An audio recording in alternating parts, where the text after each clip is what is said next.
რეგიონში არსებულ სახელმწიფო უწყებებში რამდენიმე დღიანი დასვენების შემდეგ მუშაობა განახლდა. აჭარის სოფლის მეურნეობის სამინისტროში ახალი პროგრამების დაგეგმვა დაიწყეს, თუმცა ციტრუსის რეალიზების საკითხი უწყებას 2014 წელსაც გადმოჰყვა და ამ მიმართულებით მინისტრმა მუშაობა პირველივე სამუშაო დღეს დაიწყო. არის საკითხები, რომელიც მაგალითად ციტრუსის სეზონი მოყვება ისევ 2014 წელში.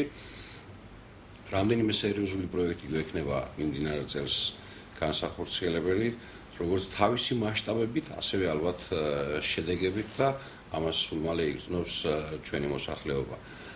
მხედველობაში მაქვს მელიორაციის, მხედველობაში მაქვს მექანიზაციის და რა თქმა უნდა, ერთ-ერთ მთავარ საკითხად დარჩება ისევ ციტრუსის საკითხი, მისი მოვლამოყვანის საკითხი. აჭარის ჯანდაცვის სამინისტროში ახალ მიზნობრივ პროგრამებზე მუშაობენ და უახლოეს მომავალში სახელმწიფო შესყიდვების ტენდერის გამოცხადებას გეგმავენ. 2014 წლის პროგრამები იმ ნაწილში, რომელიც არ საჭიროებს შესყიდვებს, ამუშავდა.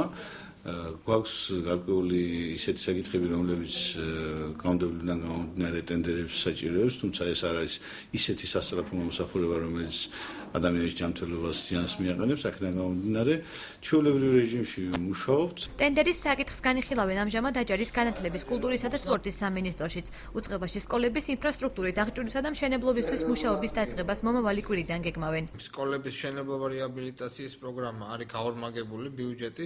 შესაბამისად, პირველი დღე ძირითადად მაინც მიდის ამ თემაზე მუშაობა. დაუგეგმოთ, როდის გამოცხადდეს ტენდერები, რა ვადებში და ასე შემდეგ. წლის, ესე ვთქვათ, გეგმების დაალაგება დღეს იწყება.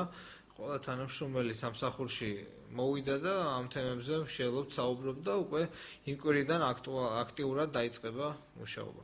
დღესვე ბათუმის საკრებულოში სტიქიით დაზარალებულთა შემსწავლელი კომისიის ხდომა გაიმართა, სადაც 31 დეკემბერს მომხდარი ხანძრის შედეგად დაზარალებული 3 ოჯახის საკითხზე იმსჯელეს და მათთვის ბინის დასაქირავებელი თანხა თვეში $200 ექვივალენტი ლარში გამოყვეს. შეხვედრა იყო, იცით სტიქიური უბედურება ისეთი არის, რომ დროული რეაგირება სჭირდება ამ მოვლენას. მსგავსი შემთხვევები იყო წინა საახალწლო სამწუხაროდ 4 შემთხვევა ჰქონდა, 3 შემთხვევა ხანძრის. საბედნიეროდ მსხვერპლი არ არის, მაგრამ მატერიალური ზიანი მიადგა მოქალაქეებს და აი ამ საკითხებს ვსალობდით პირველივე დღეს, სამუშაო დღეს, იმიტომ რომ ძალიან დროულად არის ეს საკითხები მოსაგვარებელი. კომენტარზე უარი აჭარის ფინანსთა და ეკონომიკის სამინისტროში წლის პირველ სამუშაო დღესაც განაცხადეს.